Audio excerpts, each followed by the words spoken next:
Assalamualaikum warahmatullahi wabarakatuh.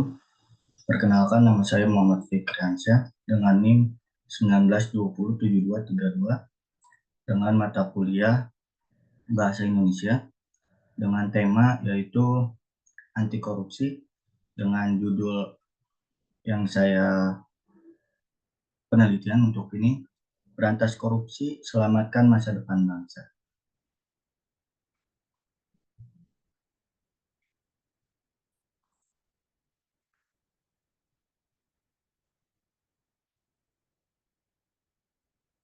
Dengan judul yang tadi saya bilang, berantas korupsi, selamatkan masa depan bangsa. Baik, di sini ada permasalahannya. Korupsi merupakan sebuah kejahatan luar biasa. Secara jamak, korupsi telah dipahami sebagai sebuah penyalahgunaan kekuasaan yang telah dipercayakan kepada seseorang untuk meraup keuntungan pribadi atau golongan. Korupsi telah mengikis kepercayaan, melemahkan demokrasi, menghambat pembangunan ekonomi, dan semakin memperburuk ketimpangan, kemiskinan, hingga krisis lingkungan.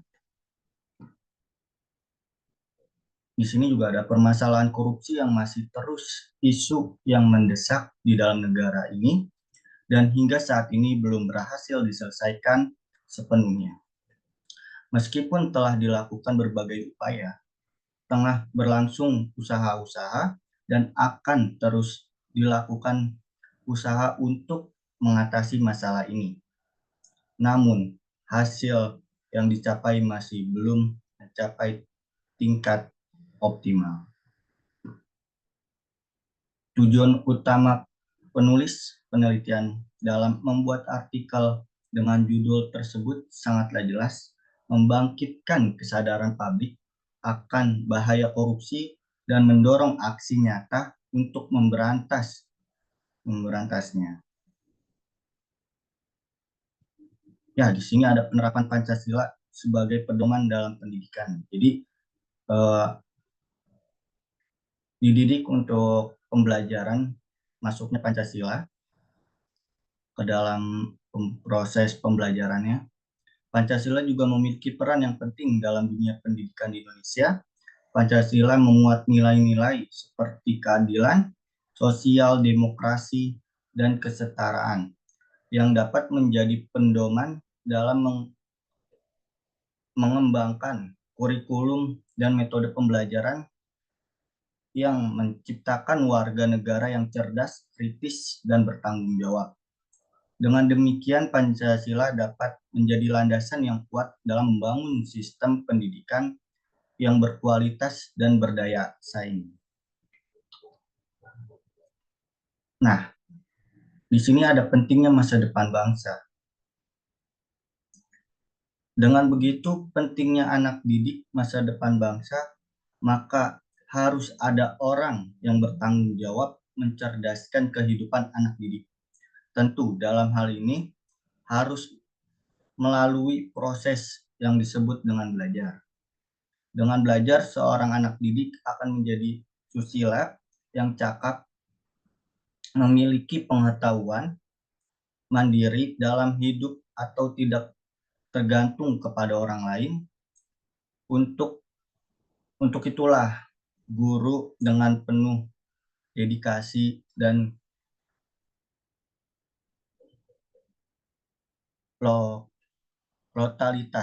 loyalitas berusaha membina anak didik agar di masa mendatang menjadi orang yang berguna bagi masa dan bangsa. Metode penelitian ini, pendekatan penelitian yang digunakan peneliti dalam jurnal atau artikel ini adalah pendekatan kualitatif.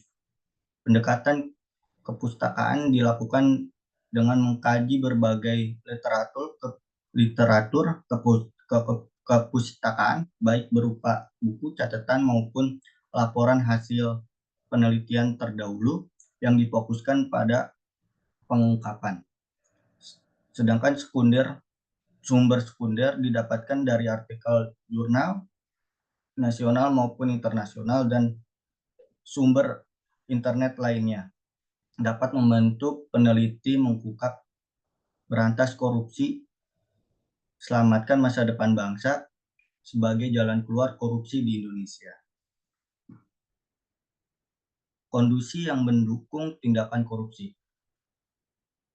Jadi korupsi ada yang mendukungnya, beberapa kondisinya. Berikut beberapa kondisi yang dapat mendukung terjadinya tindakan korupsi adalah sebagai berikut. Pertama, rezim kekuasaan yang tidak bertanggung jawab langsung kepada rakyat. Kedua, kurangnya aspek transparansi. Ketiga, kampanye-kampanye yang politiknya yang mahal, proyek besar yang melibatkan uang rakyat secara masif.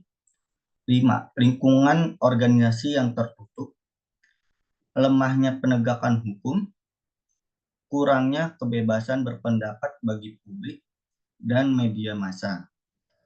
Dan yang terakhir, pemberian insentif pegawai pemerintah yang tidak layak. Di sini ada dampaknya, dampak korupsi yang meluas. Pertama, kerugian negara. Korupsi menguras anggaran negara yang seharusnya digunakan untuk pembangunan dan kesejahteraan masyarakat. Pelayanan publik yang buruk. Korupsi menyebabkan kualitas pelayanan publik menjadi buruk, lamban, dan tidak efisien. Ketimpangan sosial. Korupsi memperlebar kesenjangan sosial antara kaya dan miskin, serta menciptakan ketidakadilan dalam distribusi sumber daya. Kerusakan lingkungan. Korupsi seringkali dikaitkan dengan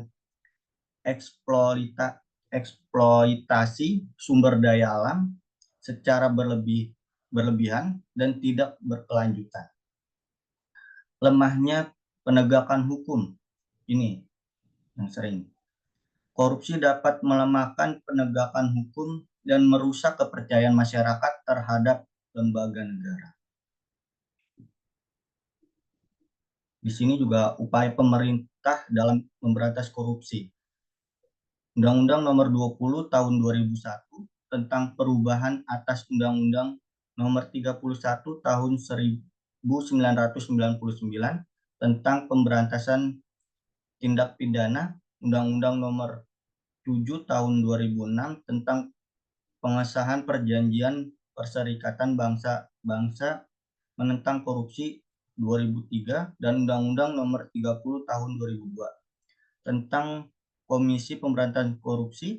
Dengan adanya perubahan ini, tetapi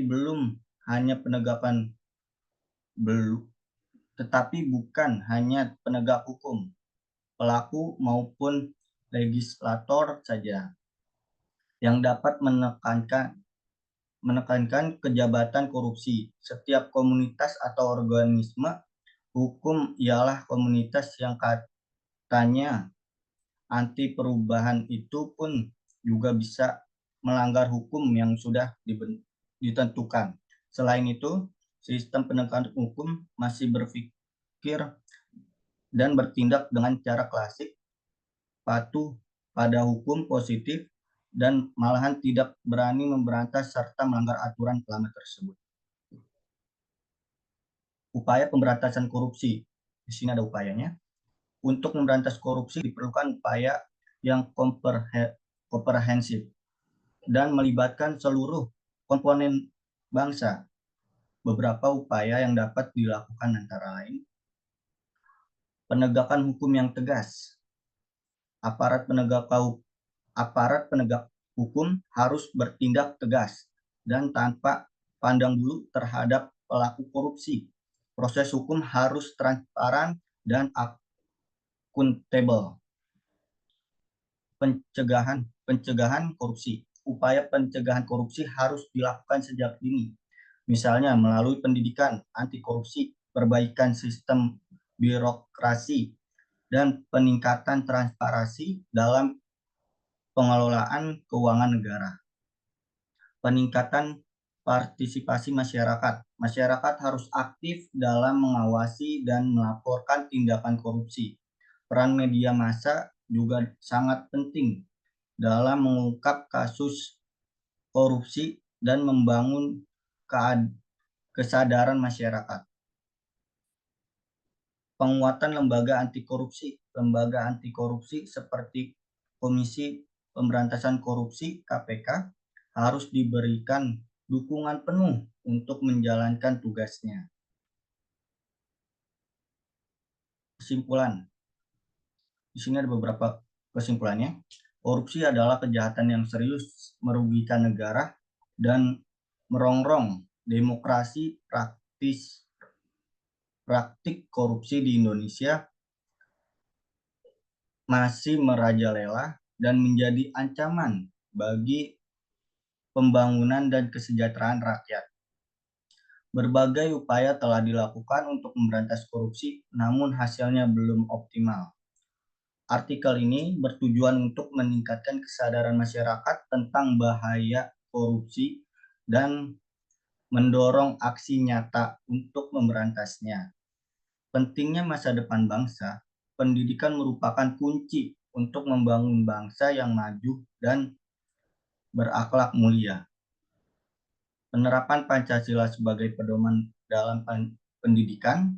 Pancasila menjadi landasan kuat bagi pendidikan di Indonesia, menanamkan nilai-nilai luhur seperti keadilan sosial, demokrasi, dan kesetaraan. Baik, di sini ada saran untuk peneliti selanjutnya. Rekomendasi kebijakan yang lebih spesifik. Evaluasi kebijakan, lakukan evaluasi terhadap kebijakan pemberantasan korupsi yang sudah ada. Identifikasi kelemahannya dan berikan rekomendasi perbaikan. Kebijakan inovatif. Usulkan kebijakan